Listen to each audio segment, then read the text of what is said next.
kept in the dark about the effects of what was being done to them. The deception extended beyond the test subjects themselves to encompass their families and the American people as a whole. For these experiments were kept secret, and they were shrouded not for a compelling reason of national security, but for the simple fear of embarrassment. And that was wrong.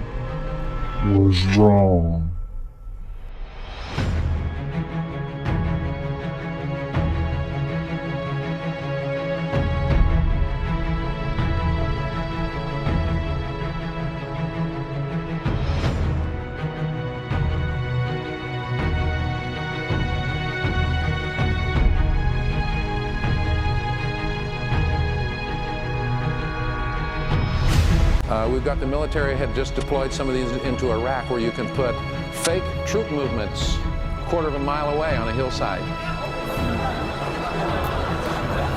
Or you can whisper in the ear of a supposed terrorist some biblical verse. I'm serious. What happens in this apparatus is the audio sound, the sound that you're going to hear, is actually created in the beam, not here.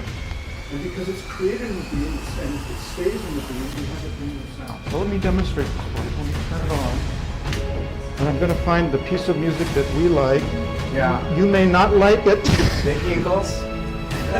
You like the Eagles? Okay, good.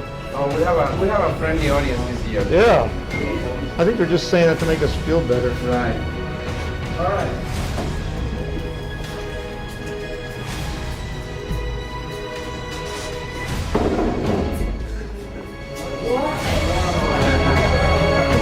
Worth the $2,000. It's not our money. Yeah. The sound that you're hearing is being created in this beam. It almost sounds like it's coming from your head. So let me try to scan the whole audience.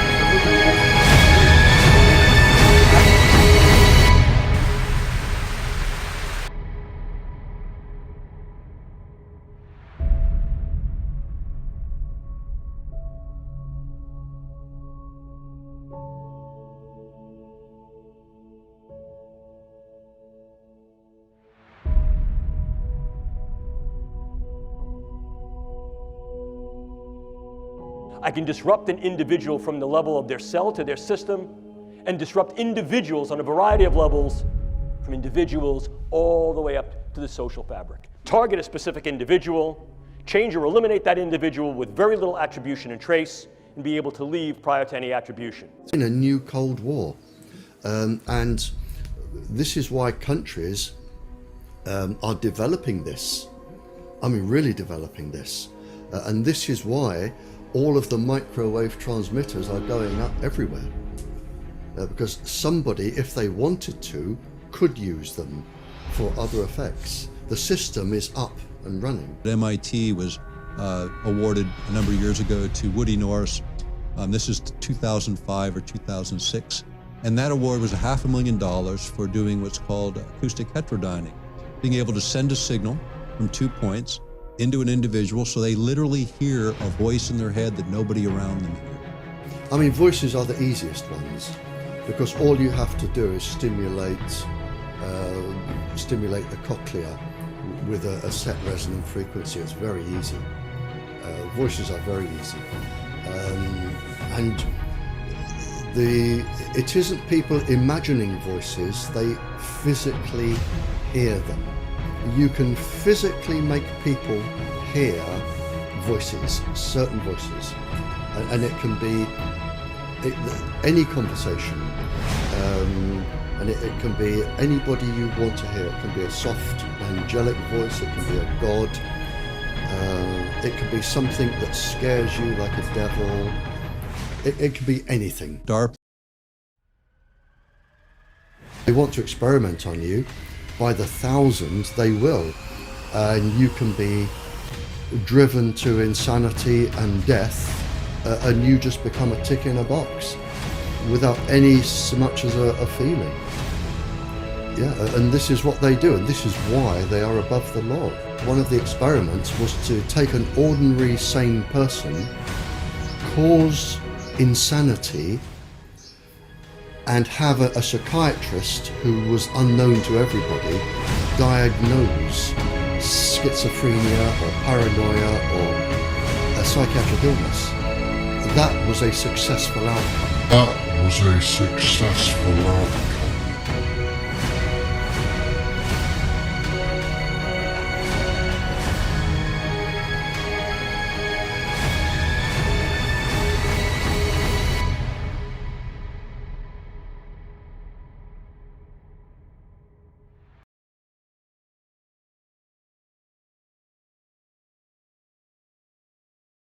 Joining us today to tell us about weapons of mass control is Dr. John Hall. He's an MD, an anesthesiologist from San Antonio. Because this has been an open secret for some time. It's something that's not talked about very much, although we do have articles here from the Washington Post. We've got articles from Wired Magazine. They've been talking about this here and then in articles since the early 2000s. So you can find some articles going back earlier than that even. And we've got pretty much every branch of the military has got their own little projects, as well as commercial applications. Oh yeah, mind control technology is one of the most common crimes, at least vocalized or complained about on the internet today. It seems to be getting the least amount of coverage in the major media. Wow. Well, let me go down the list of some of these that I came up with. We've got DARPA has a sonic projector that was reported on in 2007. Of course, it had been around for quite some time before then. Army has something they call voice to skull. We've got the Air Force using microwaves to create sounds at Brooks Air Force Base. We've got the Marine Corps with their Medusa project. We've got the State Department, as reported by the Washington Post in 2005, working on voices implanted in people's heads. We've got a couple of companies, one that has patented something called hypersound. That's American Technologies. Has also got Holosonic Research Labs, also has a patented version. So the military-industrial complex has been all over this. When you see something this wide, this is not just one little research project from one organization. And this is something that 5, 10 years ago, it was being reported on in even mainstream press like the Washington Post, and yet nobody knows about this. Well, the people who follow the internet pretty closely, and certainly the victims of this technology, know about it. But you're right, there's been a lot of research done into how to put voices into one's head. It was found long ago that if you can put a voice into someone's head, you can do several things. If I put a voice that's foreign to your normal thought pattern in your head, that becomes harassment. And the harassment over time will make you display signs of schizophrenia. When you go and tell people that you're hearing voices, we've been patterned to turnkey see that as schizophrenia and not even look to see if there's a legitimate source for it. If I put a voice in your head that's in your voice, and if you pattern a thought, like I tell some of these victims, when you read a book, you're actually hearing your own voice in your head as you read. If I put that voice in your head, then that becomes a thought, and you'll act on those thoughts, and that's how they think that some of this is being used for subliminal control. Wow.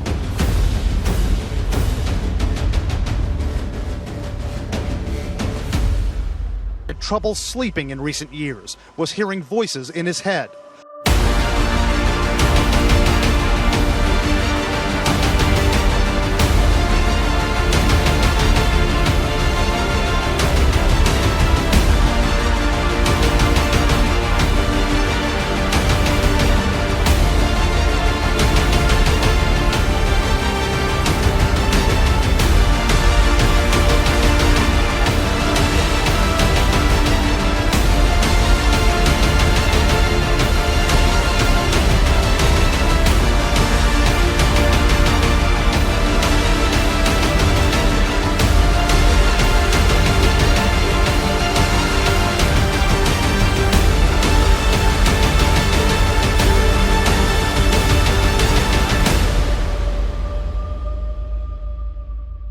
Voice of God weapon, which is actually called SQUAD, or Silent Sound Spread Spectrum, was used in the first Operation Desert Storm.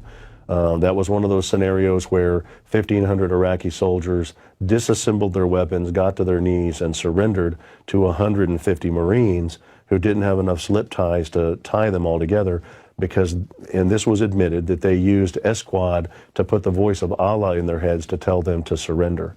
Wow.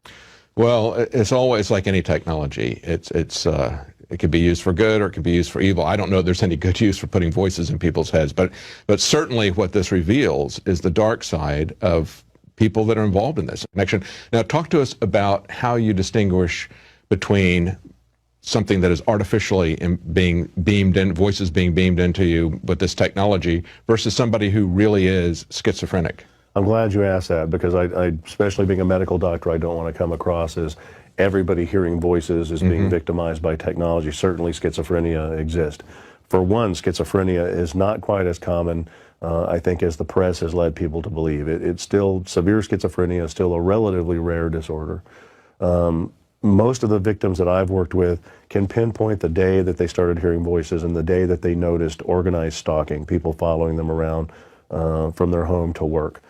Most of the victims that we've had questionnaires filled out on and talked to are in their late 30s to early 40s.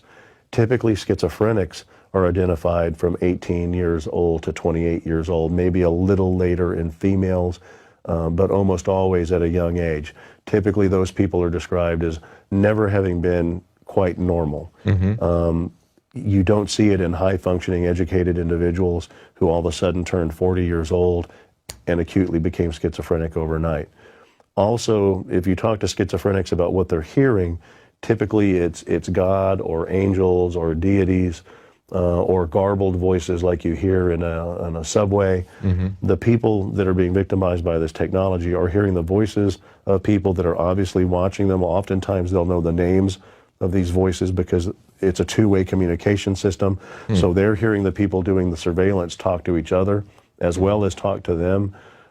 Typically it's their whereabouts in a room is being described, what they're dressed like is being described. So it's kind of a form of harassment then. Well, and that's exactly what the loose term for it is, electronic harassment. So they're not necessarily trying to pretend that they're God. They're just really trying to harass this person and push them over the edge. Exactly. Into doing something. Well, that's interesting. So to sum it up, somebody who has real schizophrenia, it's going to be something that is very early in their life, a consistent pattern behavior from very early in their life, whereas somebody that is that is having this done to them, they're going to have a sudden onset of that. Exactly. So they've been perfectly normal, then somehow and later in life, all of a sudden, like you said, a switch has been flipped. Exactly. And we've done surveys on thousands of these victims, and most of them are educated. A lot of them are doctors and lawyers, educated people that were high functioning, that were successful in their careers, and one day started hearing voices, started being stalked, and watched their lives spiral downhill after that.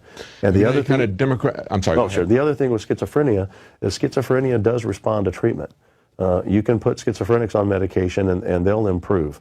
People that are being victimized by this technology, you can put them on any array of the medications used for schizophrenia or delusional disorder, and they still hear the voices. They still get stalked, and they still get attacked. Wow. Wow.